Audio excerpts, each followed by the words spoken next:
Hi, I'm Sandy Sandler, the creator of the Bowdabra, here with Vivi, my little precious baby. And we have a wreath here. It's a huge wreath. It's like 5 feet, a 5-foot wreath. And I've made a large bow for it because I'm making all the bows for my community association. And this bow we made in the little Bowdabra, and I'm going to show you how I did it right now. Because this is a really large bow, I'm starting with a fairly large piece of Bowdabra bow wire because I also want to be able to tie it onto the wreath.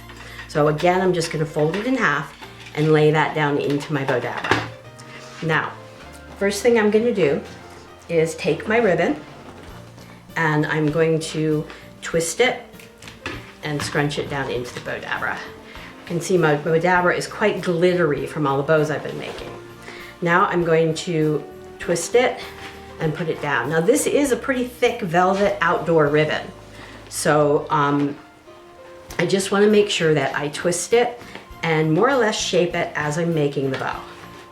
So fold it and twist it. Then I'm going to come back and again I'm going to fold it and twist it. And what most of you know is there are springs underneath here. So that's what's holding my bow in and allowing me to have the third hand that helps me in making my Bowdabra bows. So I'm just going to twist here, and again I'm going to fold, and I'm just eyeing the size of my loops because it's a hand-tied bow. It's not going to be perfect, and it doesn't matter that it's perfect. And again twist. And I think what I'm doing on here is I'm going to make 5 loops on each side before I go into my second ribbon. So I'm just going to fold this back, twist it, and this is about a 5-inch wide velvet ribbon that I purchased. So now I'm going to fold it back, twist.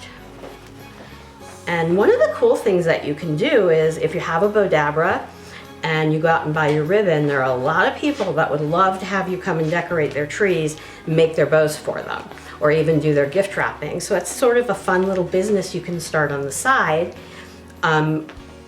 with your Bowdabra.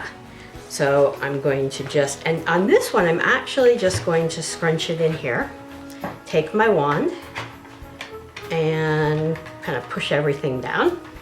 Now I'm going to take my second ribbon, and I'm going to start here and I'm going to twist it, and then I'm going to fold it and twist, and I'm just making these loops a little bit smaller than my other loops to add dimension to my finished bow. So I twist it here.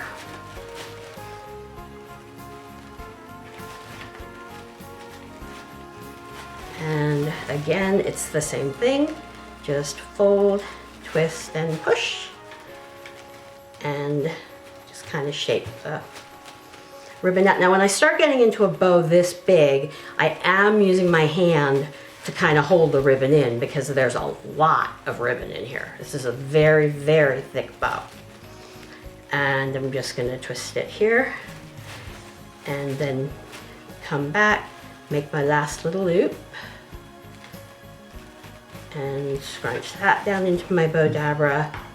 Just gonna do one more push for good measure. My wand to kind of scrunch everything in there. And here I am holding my bow down because there is so much ribbon in here.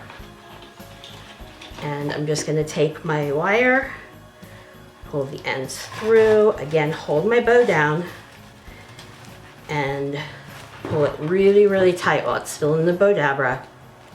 Separate my ends, bring them around to the back, and before I tie it off, I'm just going to kind of twist my bow a little bit because I'm going to end up twisting it while I shape it.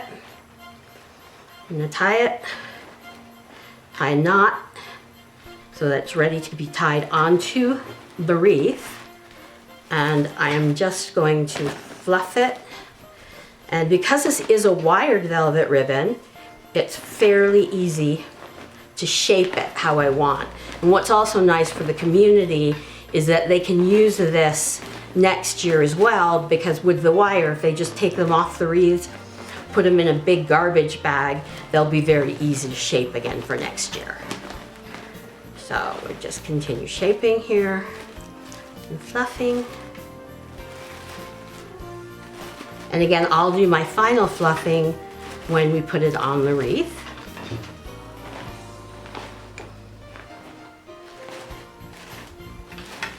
And you just kind of put your hands in there and pull them apart. And there you have an absolutely beautiful bow.